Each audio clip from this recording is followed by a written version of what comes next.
ጤና ይስጥልኝ የተወደዳችሁና የተከበራችሁ የምናሉሽ ረታ ኢንተርቴይንመንት ተከታታዮቻችን በሙሉ እንዴት ቆያችሁልን?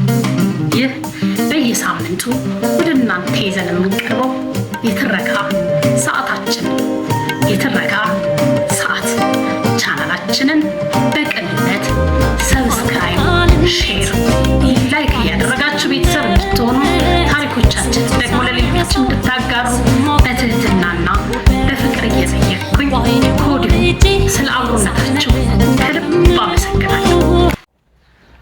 ያልተነበበው አንባቢ አቶ ነጋሽ ባልቻ ክፍል 44 ምዕራፍ 10 ጀነራል ተፈሪ በንቲ ድረስ የደረሰ የልማት ጥረት። በአዲስ ጉዳይ መጽሔት ቁጥር 85 መጋቢት 2003 ዓ.ም የወጣው የአቶ ነጋሽ ባልቻን የልማት አስተዋጽኦ ዘጋቢ እንዲህ ይላል። ያኔ ሊቀመንበሩ ሻለቃ ንጉሴ ቱጂ ነበሩ። ከቡታጀራ ከተማ 13 ኪሎ ሜትር ያህል ርቀት ርቆ የሚገኘው ይህ አካባቢ መሰረተ ወገራም ዛሬ ያለውን መልክ እንዲይዝና መንገድ፣ ጤና ጣቢያ፣ ትምህርት ቤቶች፣ መብራትና ንጹህ የመጠጥ ውሃ አቅርቦት እንዲኖረው ለማስቻል አቶ ነጋሽ ትልቁን የገንዘብ የጊዜና የእውቀት መስዋዕትነት ከፍለዋል። በአካባቢው ማህበረሰብ ዘንድ ታላቅ ሰዎችን በሊቀመንበርነት በማስቀመጥ እርሳቸው ዋና ጸሐፊ በመሆን የገጠሟቸውን መሰናክሎች ሁሉ አልፈው ይህን ወረዳ ያኔ ከነበረበት ጨለማ አውጥተውታል።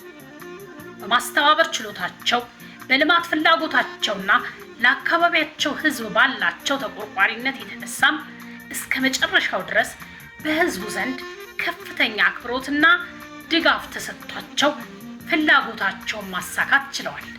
አቶ ነጋሽ በአንድ ወቅት የጉራጌ ሕዝብ ማንነት በኢትዮጵያ አንድነትና ነጻነት እቅፍ ውስጥ ለሚል መጽሐፍ አዘጋጅ ታምራየው ሲማጨነቆ ወይም ብላቴን ጌታ እንደገለጹት የአቶ ነጋሽንና ሌሎች ተቆርቋሪ ወገኖች ጥረት ከግቡ ለማድረስ ብዙ በተለያዩ የኢትዮጵያ አካባቢዎች የተበተኑ የመሰረተ ወገራም ተወላጆች በትጋት ተሳትፎበታል። በአዲስ አበባ፣ በሐረርጌ፣ በጅጅጋ፣ በድሬዳዋ፣ በቡታጀራ፣ በአሰላና በሌሎች አካባቢዎች ከሚኖሩ የመሰረተ ወገራም ተወላጆች 95% ያህሉ የልማት ስራዎቹ በሚጠየቁበት ጊዜ ያለ አንዳች መቆጠብ ረድተዋል። ለእንደዚህ አይነት የስራ ስኬትና የብዙሃን በሙላት የማስተባበር ጸጋና ተደማጭነት የተቸረው ደግሞ አቶ ነጋሽ ባልቻ ሰብቼ ነበር። አቶ ነጋሽ በሀገር ውስጥ የነበሩትን ብቻ ሳይሆን ከሀገር ውጭ የሚኖሩትንም ጭምር በማስተባበር ይታወቃል። የኢትዮጵያውያን አልፎም የውጭ ሀገር የተራድኦ ድርጅቶችን በመጋበዝ በድህነት ክርን ክፉኛ የተደቆሰውን የመሰረተ ወገራምን ህዝብ ከወደቀበት የችግር አዘቅት ለማውጣት አቶ ነጋሽ የቆጠበው አንዳች ነገር የለም ማለት ይቻላል። ይሁን እንጂ ከፍ ብለን እንዳየነው በጎ ስራ ለመስራት እንኳን አቶ ነጋሽን የሚፈትኑ አያሌ ነገሮች አልገጠሙትም ማለት አይደለም። ለአብነት ያህል በአዲስ ጉዳይ መጽሔት ላይ መጋቢት 2003 ዓ.ም በቅጽ 5 ቁጥር 85 ላይ የሰፈረውን እንመልከት። አቶ ነጋሽ ከአጋሮቻቸው ጋር በመሆን ከስዊድን የልማት ድርጅት ለመሰረተ ወገራም ትምህርት ቤት ማሰሪያ እርዳታ ለምነው 30 ሺህ ብር ያገኛሉ። ድርጅቱ በዚህ ገንዘብ ለትምህርት ቤት ግንባታ የሚያስፈልገውን ቁሳቁስ ለማድረስ ቃል ይገባና እነርሱን ሂዱ ይላቸዋል። ትምህርት ቤት ሊገነባ ሲል ታዲያ ይህን እንቅስቃሴ ይቃወሙ የነበሩ ሰዎች ድርጅቱን መሰረተ ወገራም መንገድ የለውም፣ ስለዚህ መንገድ ወዳለው የኛ አካባቢ እርዳታውን አዙሩት ብለው ያንን ገንዘብ ወደ ራሳቸው ክልል ወሰዱት። በህዝቡ በኩልም ተሰብስቦ የነበረው ሌላ 30 ሺህ ብር ብቻውን በቂ ስላልነበረ ለህዝብ እንዲመለስ ሆነ። በዚህም ምክንያት እና አቶ ነጋሽ ባሉበት ጊዜ ትምህርት ቤቱ ሳይገነባ ቀረ። በዚህ የተበሳጨው አቶ ነጋሽ መንገድ ለማሰራት ጀነራል ተፈሪ በንቲ ጋር ቀርቦ ለአውራ ጎዳና ትዕዛዝ ከተላለፈ በኋላ በእነዚህ ሰዎች በተፈጠረ ረብሻ መክሸፉ ሌላው ፈተና የሆነበት ጉዳይ ሆነ። ነገር ግን ተስፋ ሳይቆርጥ በመጓዙ ጊዜ ቢፈጅም እቅዱን ማሳካት ችሏል። በተለይ በ1986 ዓመተ ምህረት ጀምሮ በአፄ ኃይለ ሥላሴና በደርግ ዘመን ብዙ የለፉለትና ሳይሳካ የቀረው የመሰረተ ወገራም የልማት እንቅስቃሴ እንዲያንሰራራ በማድረግ በሊቀመንበርነት የልማት ማህበሩን መርቶታል። በመሰረተ ወገራም የሚገኝ ወገራም የሚባል ወንዝ የማይደፈር የመሰለ ግርማውን ይዞ የአካባቢውን ሕዝብ ሲያስጨንቅ ኖሯል። እናትን ከልጅ ለያይቶ የወሰደ ሙሽራውን ከሙሽሪት የነጠለ ወንዝ ለልማት ጀግኖቹ ተገዶ እጅ ሊሰጥ ችሏል። ለዚህ ወንዝ እጅ መስጠት የነጋሽ ባልቻ ጥበብ የተሞላ አመራርና ለልማት የተሰጠ ልብ ያላቸው ያጎታቸው ልጆች ልግስናን ጠይቋል። መቻል አርጋውና አሰፋ አርጋው የተባሉት እነዚህ ሰዎች የአቶ ነጋሽን አቅጣጫ ጠቋሚነት በመቀበል ዛሬ የአባታቸው ስም መጠሪያ የሆነውን አበጋዝ አርጋው ወለቦ ድልድይን አሰርተው ለሕዝብ አገልግሎት በቅቷል። በከፍተኛ መስዋዕትነት እጅግ ፈታኝ በሆነ ጥረት ያስገነባው መንገድ ከሊቀመንበርነቱ ጀምሮ ካከናወናቸው የልማት ስራዎች ዋነኛው ነበር። ለዚህ መንገድ ግንባታ የወቅቱ የአውራ ጎዳና ባለስልጣን ከፍ ያለ ድጋፍ አድርጎላቸዋል።